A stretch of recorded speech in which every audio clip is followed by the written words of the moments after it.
সন্ধিয়া আকৌ বজাৰলৈ ওলাই আহিছোঁ। সৰু সুৰা বহুত বস্তু কিনিবলৈ আছে, সেইকাৰণে বজাৰলৈ বুলি ওলাই আহিছোঁ। আৰু এইয়া দেৱালী বজাৰ মাজৰ ফালে এতিয়া খোজকাঢ়ি গৈ আছোঁ। আৰু এইফালে প্ৰথমতে কাপোৰৰ দোকানত সোমাই লৈছোঁ। কটন মেখেলা চাদৰ যোৰা নিবলৈ আছে, যিহেতু কটন মেখেলা চাদৰ অৰ্ডাৰ আছে, স্ক্ৰীন প্ৰিণ্টিং কৰিব লাগিব।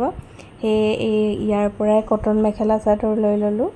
আৰু এতিয়া সোমাইছোঁ ব্লাউজ ল'বৰ কাৰণে দোকানত। এয়া ব্লাউজ এটাও কিনি ল'লোঁ। আৰু এতিয়া আমি আহিছোঁ চব্জি বজাৰলৈ। এইখন চব্জি বজাৰখন ডেইলি চব্জি বজাৰখন নতুন কৰি দিলে, হ'ল টাইম, কিন্তু দেখুওৱা নাছিলোঁ আপোনালোকক। আৰু আজি এইফালে এতিয়া চব্জি বজাৰত সোমাই লৈ ইয়াৰ পৰা লৈছোঁ আমি আলু পিঁয়াজ লৈ লৈছোঁ, যিহেতু ঘৰত আলু পিঁয়াজ শেষ হৈ গৈছে। আৰু লগতে নহৰুও লৈ লৈছোঁ।